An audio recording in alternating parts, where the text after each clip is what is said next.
Hello, welcome to my video titled All About AAC. My name is Miss Esprit and I am the speech language pathologist. And this video is to inform you all about AAC. I'm going to make this video as short as possible because I know that every single one of you guys watching this has a very important job and not a lot of free time. So this will just be a general all about AAC video, and I'll do my best to make sure it's short. What I do ask of you is that you give all of your attention to this video. I might provide some short, moments where I'll suggest that you can take a break, like check your email or whatever it is. But I do ask that you refrain from going on your phone, your laptop, and give your full attention for watching this video. If you have any follow-up questions, I would be more than happy to meet with you or answer any questions via email. So please let me know. Let's jump right into it and not waste any time. So, all about AAC. From this presentation, the goal is that you will learn what it is, who uses it, the different types, and why it's important, and also the best practices for teaching AAC and supporting students who use it. What is AAC? We hear this acronym all the time, but it basically means augmentative, which means supplementing, so in addition to verbal speech, and then alternative, so instead of verbal speech. It could be either. It could be in addition to or instead of, depending on the abilities of the student. We have a video about it, and then there are actually 3 different types of AAC. There's no tech, that would be an alternative form of communication, sign language, facial expressions, gestures, pointing. Low tech, something that doesn't require a battery to create. You could argue that this does, but this is because it uses a computer. But this thing doesn't directly involve a battery to use. This is a communication board or book that I have, just as an example. And that would be the picture symbol books there. And then high tech would be the iPad. Okay. Who uses it? Anyone who cannot meet their daily needs with spoken language alone is a good candidate for AAC. This includes individuals who are hard to understand. So some students, it's pretty rare, but some students whose speech is incredibly hard to understand can actually benefit from it. So it's not just for people who can't speak, if that makes sense.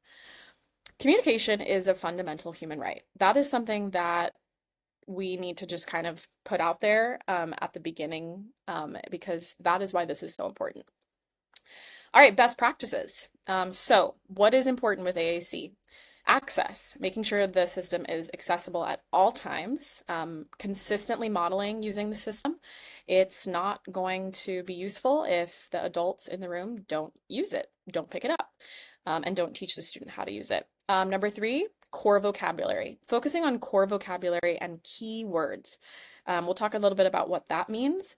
And then 4, communication opportunities. So you kind of have to strategically plan opportunities for communication throughout the day using the AAC, and we'll talk a little bit about what that means. So what is access? So make sure that the system is out at all times. It is their voice and it cannot be taken away. And so there are different things that you can do. Please let me know if you have a student who is, using it disruptively. If you're ever tempted to take it away, ask yourself, what would I do if this child were verbal? You might tell them to lower their voice. And so you can ask them to lower the volume, things like that. 2, modeling. Modeling, what does that mean? Modeling using AAC means that you're using the communication system while you talk to show how it can be used. So the way that students learn how to use AAC is by modeling. It's the same way that a baby or a toddler learns how to speak, by watching somebody speak. So they have to be able to use the AAC device by learning through modeling, having someone else use it with them. And so it seems kind of weird because we want the students to use it to talk, but we have to first use it to talk ourselves, almost as if we were an AAC user. So this video here that I will link is going to show you the importance of modeling. So from 18 months, babies have heard about 4,380 hours of spoken language, and we don't expect them to be fluent speakers yet. So that's why modeling is so important. If AAC learners only see symbols modeled twice weekly for 20 to 30 minutes, that would mean like only with the AAC, like let's pretend that Nobody in the room or who works with a student uses the AAC except for the SLP. It would take them 84 years to learn how to use it. So that kind of gives an example of why it's so important. Core vocabulary, so important. Core vocabulary is a small set of words that make up about 80% of what we say day to day. I recently was reading some information about core words, and apparently they did a study on toddlers who can speak in full sentences.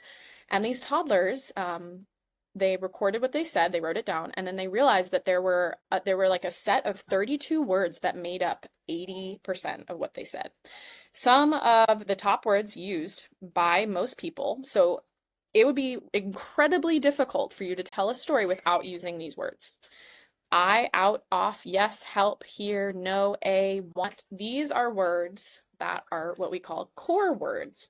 They are incredibly important, and you're going to find those core words on the iPad at that home screen.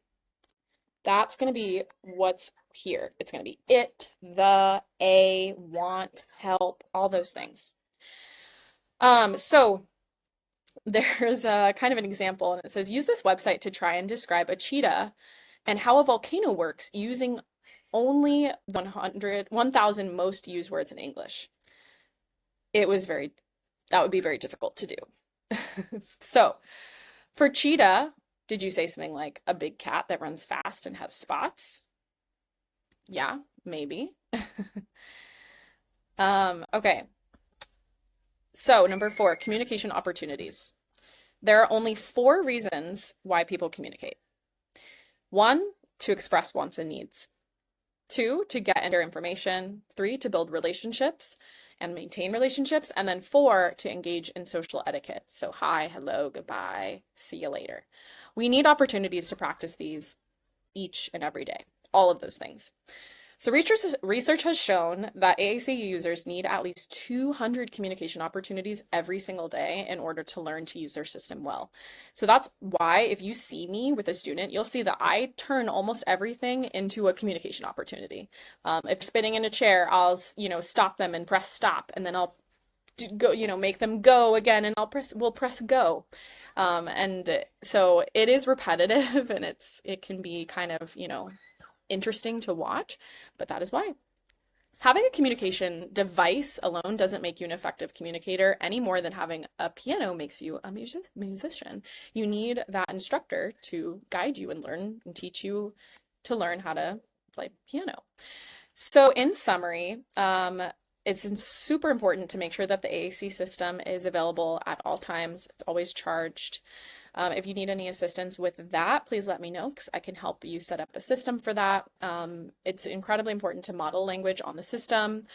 Focus on those core vocabulary words, less nouns. So for example, if you're talking about a volcano, let's say we're doing a lesson, we're learning about volcanoes. Instead of, navigating to the term volcano on the device, you could talk about how the volcano is big and hot, right? Because big and hot are more core words, and they can be generalized to more situations. How often is the kid going to really need to say, volcano? And then we also want to set up as many meaningful communication opportunities as possible. So I would love to meet with you and discuss further, but this is just a kind of a cursory video about AAC, just general information. I really thank you guys so much for supporting our AAC users. You are amazing. I really mean that. And if you ever have any questions or want any more information, please let me know. I appreciate you guys. Thank you. Thank you.